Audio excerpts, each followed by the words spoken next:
Hello, Art of Healing podcast listeners. Thank you so much for joining us today. This is Charlize, as always, your host of the podcast. There has been a little bit of a break because I wanted to take some time to do a little bit of housekeeping and work on a very big project, which I'll be sharing more about in the next few weeks.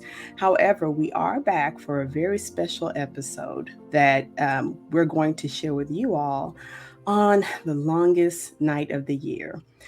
I asked a guest that had been on my show previously, Heather of Heathery-ish, to join me again. She's a very powerful healer and an artist, and she and I touched on the subject during our first podcast, and I'll put the links to that in our show notes on the dark night of the soul. And I just felt guided to have her back. I thought we've got to circle back around to this. So I've asked Heather, who has blessed me by joining me again, to discuss the dark night of the soul. We'll talk about her journey into the dark night of the soul. And then we'll talk about a little bit of a toolkit to survive this, if this is where you are. Heather is a psychic artist who is based in South Florida, and she has cultivated a sensitivity to subtle energies through her artistic practice. Expressed emotionally with colorful abstract art has led her to establish an inward connection to herself, which has led her to explore energy work. Once Heather became attuned to the healing energy of Reiki, she realized she was able to pick up on things beyond the five senses, and she began practicing Reiki as a psychic medium in addition to being a Reiki master practitioner and teacher. All of this has led Heather to a very unique practice that she now shares. She is taking clients, and then she's going to share with us a very, very special program that she's got going called the Clear Coach Certification Program. Heather, hello and welcome. Hello, I'm so happy to be here again. And before we jump in, how are you? And do you want to go ahead and give us a little info on the Clear Coach Certification Program? Oh, of course, absolutely. Well, I've been fabulous. A lot of really amazing things have been coming about. And one of those is my Clear Coach certification program that I'm really excited about. Because when I work with my clients, especially after we've done a few sessions, it becomes less about me telling them what's coming in their lives and where their energy is headed, and more about how can we create our own reality, how can we tap in and master those energies ourselves. They want to learn more about developing their intuition and their psychic ability. And I am also a Reiki master teacher, like you mentioned. So for me, incorporating both the energy work and the psychic development can be a really powerful tool, not just in our personal development, but also as empaths, we are here to serve the collective in a really balanced way. And so I am kind of building out this program to be something my clients can even use in their careers with their clients or the people that they serve in their profession as well. So it's really just about enhancing their practice and what they offer to others. And I'm so excited to be developing that. We're going into beta testing very soon. So I'm really happy to also offer a great offer to your listeners. Thank you so much, Heather. So, we are talking about the term I chose was the dark night of the soul. We're talking about it on the longest night of the year. Heather, can you tell us the basics of what a dark night of the soul is? What is that? For sure. Well, I think that we all go through ups and downs in life, right? Everybody, the human experience, there's a lot of commonalities we share. But I think that there are some people who in this lifetime or on their path experience something called a dark night of the soul that feels like a real deep bottoming out. It feels incredibly painful. It's very overwhelming emotionally, and it's because sometimes people get to this point in their lives where they become very sensitive they might always have been a little bit more sensitive. They might always have been labeled as a bit dramatic by people who don't really understand. But these people who have these sensitive, emotional, awarenesses get to this place where what used to work doesn't really work anymore, and where they have been spending a lot of time considering a certain worldview that jives with the opinions of their family members, their authority, and the culture at large. And they're seeing that, oh, no, no, that is not working. And it's just this kind of deep cognitive dissonance where it feels like all the plates that have been spinning crash to the floor. And for some people, it can be incredibly intense. And life has changed after this. And it's always changed for the better, but it can feel like a really intense experience as you're going through a dark night of the soul. And I will say that in my experience, a lot of people experience this dark night of the soul around the time of their Saturn return. So I am not deep into astrology, but I know that every 27 years or so, 28, 29, Saturn returns to the house that we were born in and brings with it kind of this cleansing that can be incredibly uncomfortable. And it requires a person to be face to face with some of the things that did not work in their life, and it requires them to sit with themselves and really get into this deep place of what it leads to, in most cases, and hopefully for all the listeners, is a deeper acceptance of the self than you have ever experienced. But what it feels like is a lot of anger and frustration at all the people who um, told you differently, all the frustrations where you were trying your hardest to do the right thing, and then you realize that it wasn't enough, or it didn't turn out like you wanted it to, and you just can't pretend anymore. And you wish that in this moment you could just turn off all your emotions and go on autopilot and keep trudging along, but you just can't. And that's actually a really good thing. That's because you're at a place in your journey where your emotional sensitivity is responding to you and reacting to you to inspire change for the better, even though it might take, a significant amount of time. The growth process that results from the dark night of the soul is incredibly powerful. And it's almost like, as painful as dark night of the soul is, that's the amount of joy that it is inspiring. And if I'm talking to somebody in the dark night of the soul, that part doesn't matter right now. It's just too overwhelming, and that's okay. And it's really about learning to sit with those difficult emotions and learning to love yourself in that place. It's an intense journey. It's not for the faint of heart. And if you find yourself in that place, it's because you're ready for it. You can do it, and you're not going to stay there forever, but it is going to require you to get face to face with that shadow self. So, you and I are at a place that we can discuss what it is to be at a dark night of the soul. And as I was realizing, I'm like, well, I'm asking her to share her story. I'll just briefly share, for me, what it was like, which was, and you said it perfectly, like you're on autopilot. So, mine was nearly 10 years ago, and I was definitely on autopilot with work and relationships and my health. Now, what I do advise my clients that I work with, and I pray that theirs is a little bit more gentle. My dark night came within a 12-hour period of a rapid shutdown of everything. So one event set off a cascade where everything began to collapse, all within, hours of each of themselves, me emotionally, a relationship, work, so that I was forced to look inward and for the first time notice how I felt. Um, and so I think I'll do that later in another podcast. But definitely share with the listeners, because you had started sharing when you were on the show before what your journey into the dark night was, if you don't mind. Absolutely. Yeah. So my dark night was not, it was over the course of, I would say, probably five, 5 years or so. And,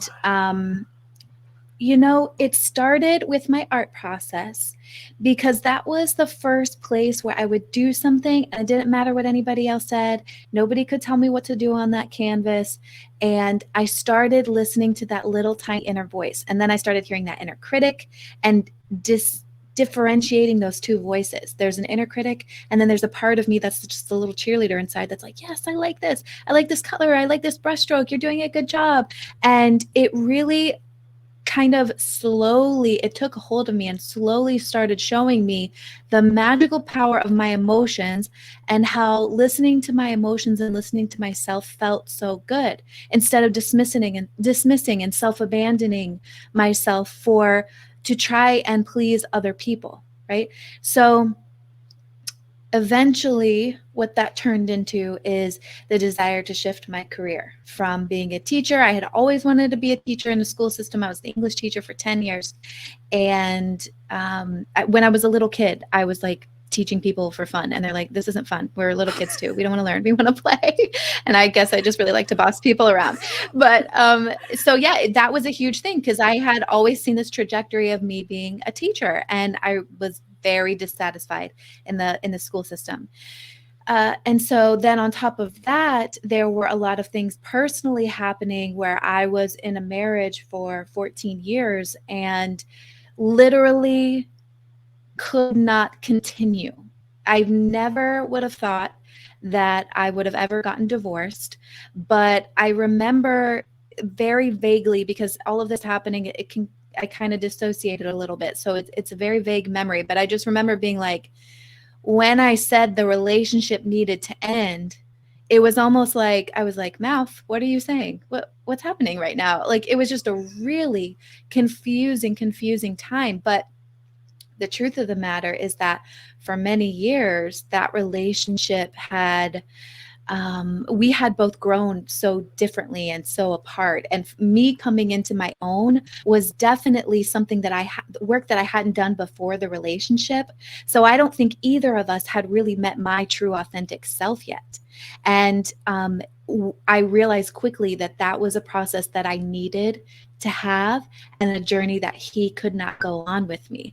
And so that kind of slowly, even after I said that, I was like, all right, so see you later. Like, we were still married, and it was a longer process that eventually led to the end of that relationship as it was. And then at the same time, I had grown up in a religious community, and I was I still consider myself a very devout Christian, but it was like go to church even when my family didn't go to church. I went to Christian schools, Christian colleges, and that was one of the biggest reasons, I got married when I was 18. So you can imagine, like, I really tried to do the right thing. I tried to do the thing that everybody was telling me was all the right rules and follow them. I would never have said at the time that I'm perfect. And, I knew that I was a human being, but I was trying to make everybody happy. And I I wasn't making them happy, and I wasn't making myself happy. And in the process of all of this collapsing, where it felt very do or die, I couldn't totally understand it, but I knew that that relationship had to end or it would be the end of me. It was literally like choosing between myself and my marriage, and that was incredibly a really difficult choice to make. And there, I was never at a point where I was necessarily suicidal, but there was thoughts of like, it would probably be better for people if I just wasn't here. I'm a lot of work. I'm too much trouble. I'm too much. People, would just be better off. Their lives would be easier without me. So I never made a plan or anything like that. And I didn't stay in that state very long, but it was a logical thought in my mind for a while. And so I think that, one day I remember I was sitting in my backyard, and it was a beautiful river, and the sunset was happening. And I got the realization that that sunset that is really beautiful and this beautiful scene could be seen by somebody who really does get it and does everything right and doesn't ever get divorced and doesn't ever do the bad things. And it's also being seen by me. So there was something about my worth that made it so that I could still have the blessing of life. And I think in that moment I realized I just wanted to know what that meant and what it meant to be happy and what it meant to have more and if it was possible. So I could never get to a point where I was ready to necessarily give up because I wanted to know, you know, why are we here? What is out there for me that is so great? Because this doesn't feel so great. And then on top of that, compounding it with like having to totally restructure the way I approached my faith and my spirituality and my religion. And then on top of that, the church community that I had gone to for decades. I mean, I had known these people since I was kids, and they poof in an instant disappeared because when you get divorced, people get nervous. They don't really know how to handle that. And we were together since we were very young. So everybody knew us. Our identity was the couple that we were. And nobody just knew what to do. They didn't know what to say. They wanted to quote unquote fix it. They wanted us to stay together. They didn't understand the internal journey that I was going through. They didn't understand that saying, you need to stay together, was also saying, Heather, you shouldn't exist anymore. You don't deserve to truly live and to truly enjoy. And so it was like we could no longer communicate. Even we weren't on the same level anymore, and that was really hard. A lot of my family didn't understand as well, and I think they tried, but I think that the dark night of the soul is a journey you have to go on for yourself. So I started putting up a lot of boundaries with a lot of people. I felt really abandoned. I could count from hundreds of people I knew. It was one hand that I could count the people who were still accepting of me and still hoping the best for me and still supporting me and encouraging me. And those people are angels in my life. You know, they could hold the space for me in my lowest lows when I didn't know how to do that. And they really helped me teach myself how to love myself. And I think that's us as humans, that's what we do for each other. We give each other a leg up as we go on our life's journey. So from that place, I moved out. I was living on my own for the first time in my entire life, paying my own rent. Never had I done that before. So developmentally, I didn't get that at the correct age. Yeah. And I had two boys. So they were young. And so on top of this, I'm a mom and I have to keep it all together and I have to go to work. And my emotions were spilling out all over the place. It was so overwhelming. And the the thing is that when I danced in that time period, it was joy unlike I've ever known. When I laughed and I smiled, it was so meaningful because of the contrast of the sadness that I was navigating and coming to terms with how I could do that to myself, how I could ignore myself for so long, you know, and the amount of self-love that was cultivated in that time. I will say having a therapist made all the difference. Having a therapist and then slowly growing a community of really empowering women. I think women are healing. We're so healing for each other, for the world. And that was a huge benefit. And then eventually, because of the boundaries that I put up to protect myself, I was able to negotiate a pretty low conflict divorce where we share 50-50 custody, and it was very fair, and it was as smooth as something like that could be. And so I'm very grateful that we were able to shift that relationship into a co-parenting relationship eventually. You know, and then when your life is now at ground zero and it's you and your kids, then it's like, who do I allow back in? And so you purposely restructure the relationships that you allow back in. And you're very selective about who your community is now. But it's so true that just the despair that I felt in that moment inspired the joy that I felt. Even I think it's hard to admit that I felt joy during that process because the pain was so overwhelming. You just want the pain to end. And you don't want to give credit to the joy because it's not doing the job of getting rid of the pain. But the reason why that pain is there is because I was ignoring myself for so long. So when I tell you that my full-time job was self growth, man, I wrote like just typing out my feelings like 385,000 words or something like that, like just to just say what I needed to say and listen and hear myself and validate myself. And then I started getting to a process of even reassuring myself. And slowly but surely, and when the insights happen in a dark night of the soul, it feels so good. It's like so much relief, right? But then you kind of get back into it. But slowly but surely, I put life together in a way that made sense to me, so that when I'm walking around, I'm not thinking like, what is going on, what is happening, I'm so confused and overwhelmed. It's like, no, I understand why this happened. I understand why people react the way that they do. I've put the components back together, and more importantly, I did that work to sit with myself at ground zero and take my values step by step and rebuild who I was inside first. It was a lot of sitting by myself, because I was not going to distract myself. I was not going to numb myself out, right?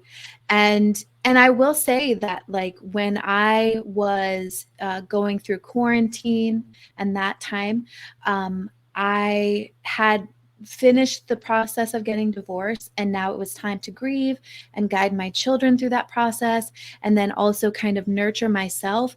And it's almost like I really feel like the world just kind of stopped for me. And I was as stressed out as everybody else was. But I guess it's just like a side benefit. I think there's always good things that can happen in really terrible times. So the side benefit I got from that is I felt like the world just stopped so that I would have no choice but to sit and feel and sort and reassure and nurture and comfort, and then become empowered, and then have these processes that now I can apply to life. Now I can understand that I'm always going to be growing. Now I know when an overwhelming emotion comes up, exactly what to do with it. I know that it makes me stronger. I know that it inspires me to more. And I slowly put those pieces back together. So that is quite a lot to share, but I would say that's a good description of that journey for me. So much gratitude. Thank you for sharing that. As you were reflecting on that, and I was thinking, and hopefully with the listeners, depending on wherever you are, if you want to share, if you happen to see this like on social media, post me a comment or send me a message. If you've had a similar journey or you feel like you might be on a journey, my dark night was completely opposite. It was not subtle, graceful. It was just lights on, lights off.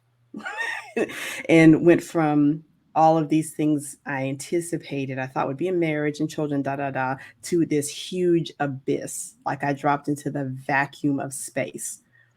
And I recall at that time thinking, whoa, it was like literally like I was put in a vacuum, like all of this opened up. But in that abyss, that's when I learned about, whoa, well, you got to build form. You have to build something. And then for me, then I've slowly started to engage in, first was yoga. Then I learned Reiki. And then that was like the light. There was like in this tunnel, this light beam, it was Reiki. And then I just found, came on out of it. And I was like, oh my gosh, that's why I was in that tunnel. Oh, get it. So, so for the listeners, because and as we're discussing this topic, I want to let you all understand that this is one of the hardest. We are bringing to you the big, big stuff of what happens in your spiritual life. This, if you're wondering if you're in it and is it bad, yeah, it's bad. So, Heather, what would you think might be signs that someone might know that they are about to go into a dark night of the soul, or if they're in it? What do you think would be signs that they may see in Mm. their life? Um, That's a really good question. I would say first off, you're experiencing a lot of confusion. I would say that about big time things where you're starting to question things that you always held as true or was always explained to you as true, and you're starting to say, wait, that's not adding up. And that's the cognitive dissonance. That's a definition of what that is. Things just aren't adding up. Um, and it can be swift and it can come quickly and it can be a slow burn. I love that ours were so opposite, so we can kind of round out that side of things because Mm-hmm. it is different for everybody, and the extent to which it is different is also different. So I would say that the confusion, I would say a desire to start cocooning and going within. It's like it feels like you're isolating. It feels like you don't want to be around community. You're starting to get sick of people and any superficiality. You want to know the depth. You want to know the meaning. You want to know the reality, and you don't want to go through life anymore coasting.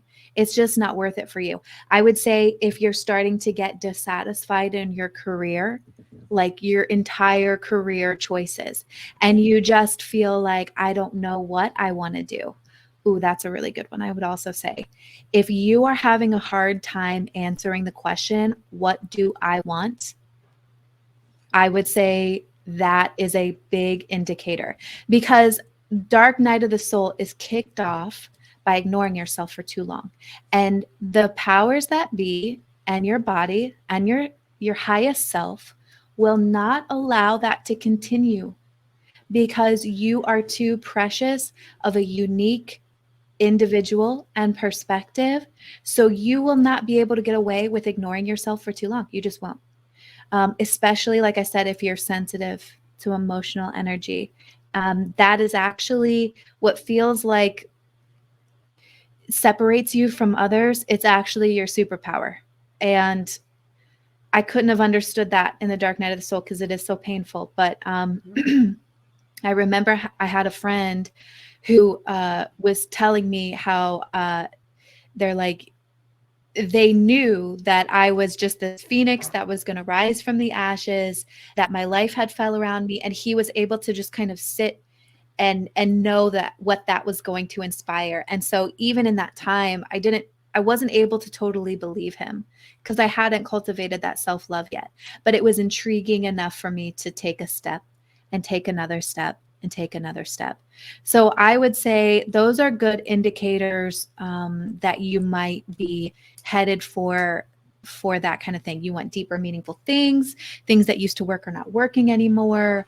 You're starting to question big picture things, and it really is a process of coming home to yourself and your desires. So you're probably a little confused about what your desires are, and you might not have a process of tapping into that. I remember, oh yeah, yeah. I remember one time. This was when I was married. I didn't have anything going on that weekend. He went out of town. I didn't have my kids with me, and it was just me on like a Saturday night. And I didn't really have any friends to hang out with because I had just unknowingly like distanced myself from people. And I was like sitting there, and I was like, "What do I do with myself? I don't know." And I got a Big Mac, and like that didn't do it. That didn't help. So even those like The Big Mac didn't answer your even questions. those like numbing and I did not. And I didn't eat Big Macs either. I was just like, I'm gonna try this. But even those coping strategies did not they won't help in that time. They won't help.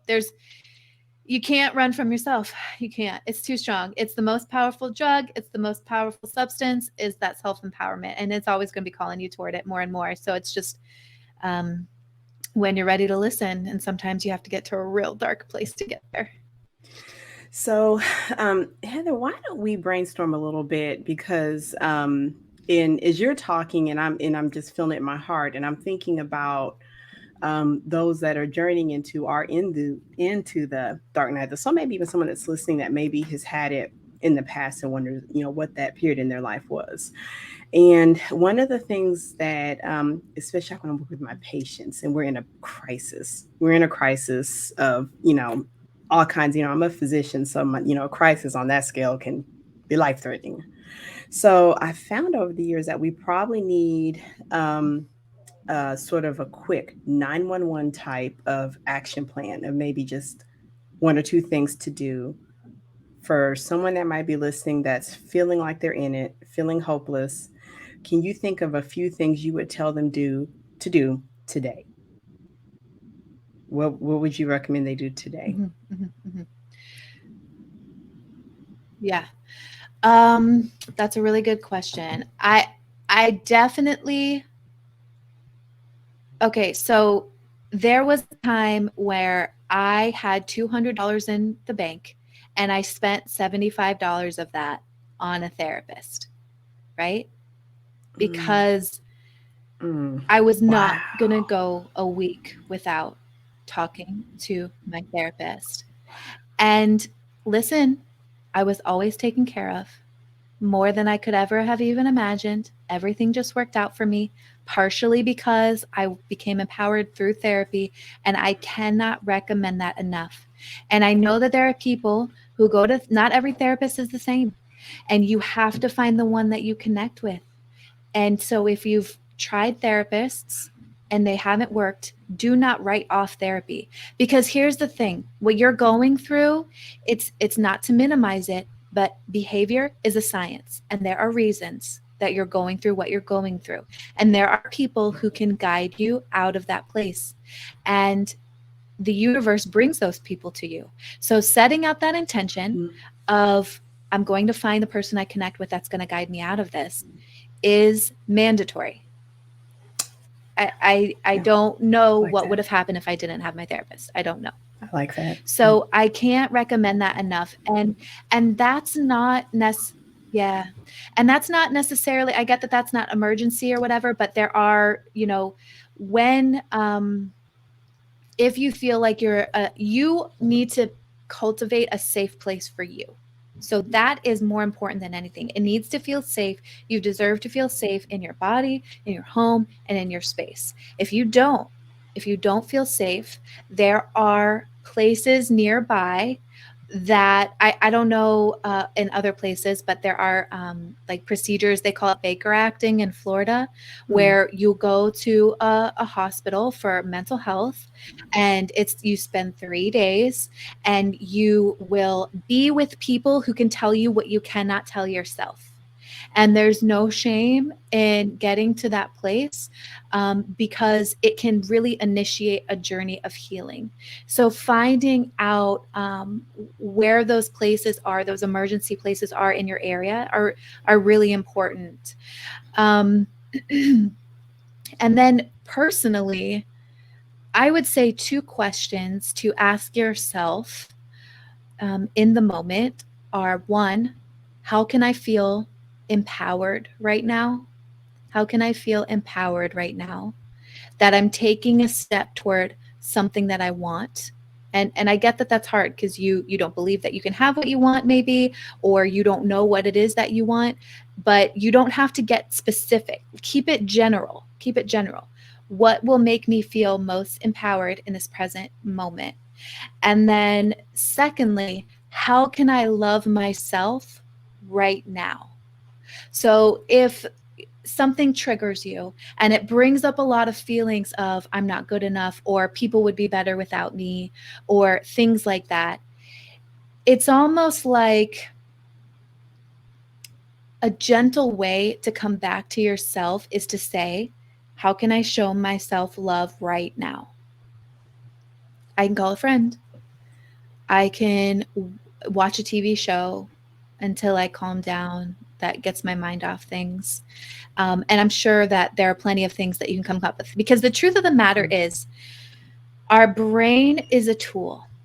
And when we have not practiced nurturing, reassuring thoughts, or we haven't heard them from key family members that were supposed to give us that practice of listening to positive, reassuring things, then our brain is not used to being reassuring and nurturing. And then we think we're not worth that love. right? But what you realize is that when you ask your brain a question, it will go find the answer. So, like, for example, even if I say don't, this is just an example of how our brain works. But if I say, don't picture a rainbow colored zebra right now in your mind, don't picture it. What does your mind immediately do? A rainbow colored It zebra. pictures a rainbow colored zebra. And then it might try to erase it really quick because she said, oh, don't do that. But our brains, our thoughts, we tell our thoughts what to do. And then our thoughts cause actions, right? So if you ask yourself a question like, how can I love myself right now? Or how can I feel empowered right now towards something I want that will help me, that will benefit me, then you start telling your brain what to think, because your brain will go, okay, right away. And then patterns, not bad, unhealthy patterns pop up where they'd be like, oh, I don't deserve what I want. But it's that practice, it's that practice of continually doing that, because your brain for a moment will try to get to work on an answer of, how can I love myself right now? Okay, maybe it's taking a nap, right? And then it's like allowing yourself the patience of going through the process of learning what that is, what it is that you desire and how you love yourself.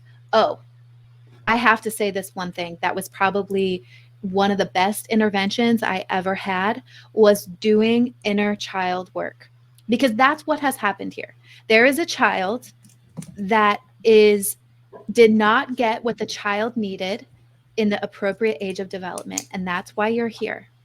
You didn't learn how to reassure yourself, and it's not your fault, right? And so it's really important to become the parent that you didn't have. And it's really important to reassure yourself and tell yourself what you need. Susan Anderson wrote a book called Taming the Outer Child, and I cannot recommend that work enough, because what she talks about in that book is literally dialoguing with, she breaks it down into 3 different entities. And I hope it's okay I go through this, because I just think it's so important for this part of this Dark Night of the Soul conversation. Go ahead. But she goes through 3 different entities, and it's like, thank you. It's like internally, you have an inner child. That is your feeling state, your emotional state, your vulnerable state. You have an outer child that acts up and is destructive when it's not getting what it wants. It throws a tantrum, it causes problems, it hurts yourself or others. And then there's this higher self, this parent figure, and we're learning to be our own parents as we grow. And so what she says is to have the outer child kind of sit in the corner for a little bit, take a break from all the destroying, and sit and listen to that inner child and give that inner child a voice. And at first, that inner child is going to have some choice words for that adult parent inside, because it doesn't feel taken care of, and it doesn't trust, and it doesn't believe, but it wants to so badly. It wants you to hear it. It wants to be considered. And that's when I was typing up writing was too slow for me. I had to get all out, and the most important part of that process exactly, and the most important part of that process is becoming the nurturing parent that you didn't have, and even saying to yourself, look, I don't know how we're going to get out of this, but I'll find a way, because you're worth it. It really helps to even look at yourself, up a picture of yourself from when you were a child, and do that. Because when we look at children who are hurting, we are hurt. We are like, no, that innocent child doesn't deserve that. But the only child you can affect real, true, lasting change in more than any others is the child you used to be. So that care and concern that you can feel for another child that's hurting, you got to give that to yourself, because nobody can do it better than you. And that is the gift of the Dark Night of the Soul. Because when I tell you the levels of self-love, clarity, and empowerment that come from that consistent practice regularly, it's really hard to even quantify. And it So, never ends. That process never ends. It just gets better and better. For the listeners, I want to chime in with one little thing. As we're talking, and Heather is just downloading like crazy this amazing information. I do want to say one thing. If you're in this dark place and it's dark, if it's really dark, and I can't imagine how dark, I'm going to say a number to you. You can call because you don't have to do it alone.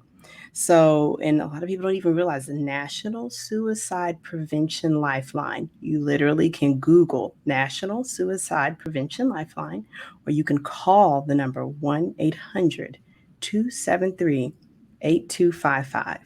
So, if for some reason we're reaching you and we happen to reach you at that point, and if you find that you're having dark disturbing thoughts, then you call that number. I'll make sure I put that in the show notes. As you were talking, it occurred to me, it's like I better just let people know there is a resource. You mentioned in Florida where you are, there's a national resource as well. Also, Heather, you mentioned the thoughts and the thinking about thoughts, and I will put this in the show notes as well. That Heather is speaking of the law of attraction. That's a big one. And I guess when I drag her back in, we'll cover that one. But that's called The Law of Attraction, which is a very prominent book, especially in the spiritual world, that basically trains us on our thoughts. But I'll put that in the show notes. And as I'm thinking of how to rope Heather back in for another episode, that's got her. And then as well, I'm sorry, there was one other thing I was going to circle, but I just wanted to circle around to those. So, Heather, can you share with the listeners a little bit more about that Claire Coach certification and where they can find you? If you'll say it for us, and listeners, I'm going to make sure you have all the resources to find her.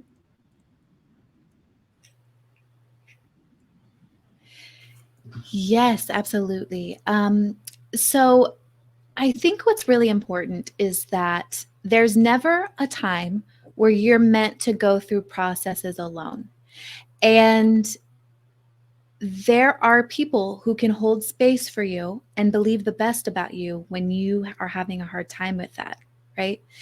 And the thing about it is that if you are sensitive enough to have a dark night of the soul, you are probably not aware of how powerful you truly are, because not a lot of people can even get to that place because they're just not ready, and their spirit is still numbing and avoiding and ignoring. And a dark night of the soul means that you are ready to shift into your power in a major way.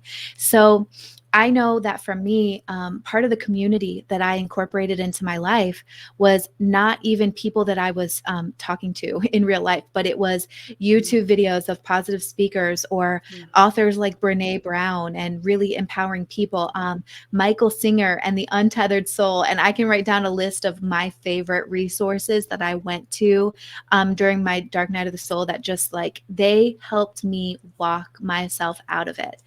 And so being able to create a program for people who are empaths, who do feel emotions so deeply, it's really an honor for me, because then I get to be a part of that cheerleading squad for you to help you cultivate the power that you have. And everybody is able to practice energy work or psychic advising in their own unique way. It won't look like everybody else's, but you probably have started to notice things that, I don't know, everybody just has a little. This is also probably a part of that list of how you know you're going through the dark night of the soul, is you're starting to notice that you're different.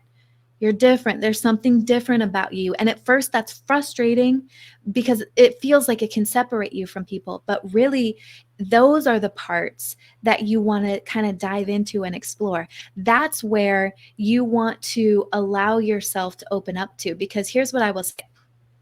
When I was going through this whole process and I was learning more about my spirituality, life was serious and life was heavy. And every once in a while I would go get a Reiki session, like you mentioned, how important that was. And, or I would pull a couple of tarot cards, or I would start doing these things that I was told like were bad for me, specifically growing up, like they were wrong, they were sinful, they were evil. And I was like, this is actually really fun. I went to this psychic circle, and I was able to be around these other people who were sensitive to energies and picking things up. And um, slowly I started reading more and learning more and experiencing more, doing really cool meditations, and really coming back home to myself, like I mentioned. And these were the times where I would steal away and go have fun. And those things that you're doing to have fun and the things that you feel called to, that is what you are. It's your right to magnify those areas. So the hard stuff of Dark Night of the Soul, the pain, that gets sorted out slowly over time. But even while that's getting sorted out, there can be things that you do that you enjoy. And if any of them is something like energy work or developing your intuition, or if you are this sensitive to energy to have a Dark Night of the Soul, you are here to serve others and help them and empower them, right, in a really powerful way. And I know that part of the reason why you're hurting is because you've wanted to empower people, and you realized you weren't doing what you came to. You weren't doing what it wasn't working like you thought it was going to work. And that's part of the pain. But it doesn't mean that you're not here to help people. It just means there's some shifting in your mentality and your mindset that needs to happen. So I created this program for people who want to become intuitive healers, and I certify them in all 3 levels of Reiki. We take 6 months. We go through it together. We do a lot of group coaching. You receive a lot of individual card pulls, and chakra blockages cleared, and ancestral clearings. And you do this in a supportive, empowering community with other people so that you can develop your unique style of practicing energy, whatever that may be. And then that will help in your professional development, but that can also help in pretty much every other area of your life, including your profession and how you show up in your career and what services you provide to other people. So I know that from the lowest low of my Dark Night of the Soul, what that turned into is like like the sky opening up, money like I've never experienced before. I became more financially secure than I had ever had. I'm talking zero debt and savings and investments. And it was just, the energy just starts clearing out so quickly. You start seeing these benefits. I had more authentic connections because I was showing up more authentically. I was able to call in a career that was more fulfilling than anything I could have ever imagined. It's like, pretend you go to your job and it relaxes you instead of depletes you. Like, treasure. It's a treasure. And not to mention calling in a beautiful, conscious, romantic partnership that is evolving and growing, and one of the greatest blessings of my life as well. Solid relationships with my family members and happy children. And it really is like the opposite becomes true. And energy work was a big part of that for me. So if that's something that resonates with you, there's a reason. And I have more information on my website. I actually have an MP3 that I created, and it's a psychic activation upgrade. So it's there to kind of initiate those and create a really powerful intention to be open to that psychic energy. And there's nothing to be afraid of. There's nothing to be afraid of in the spiritual world, and when you explore psychic energy, because there are so many light beings and spirit guides and supportive communities that can help you through it, and guide you to your best and highest self. So that psychic activation upgrade is totally free, and it's just a way for you to be able to start your journey. Listeners, wherever you're listening, I'm going to make sure that you have the link to get to that freebie, the psychic activation upgrade. Um, And I will also make sure you have all the links to find Heather on social media. She's very easy to find, as well as her website. Heather, thank you so much. This is one of the hardest, heaviest topics.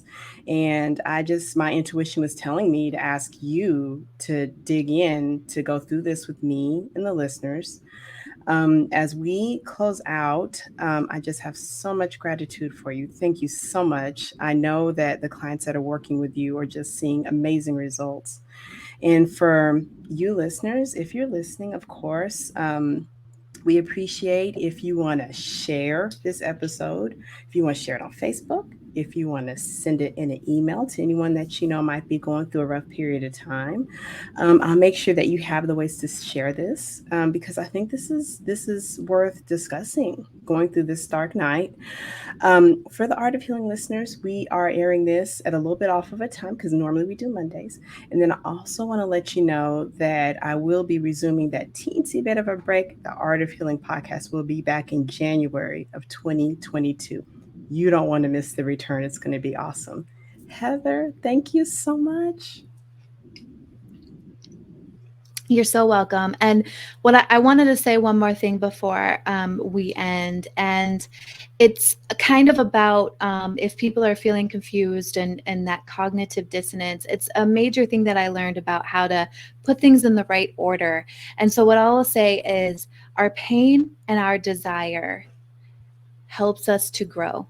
And when we realize that our pain is not a judgment or punishment of us, it's just information inspiring us to our desires, then we can put it in the appropriate place and know that it's just there to support us, or not support us, but to inspire us to better.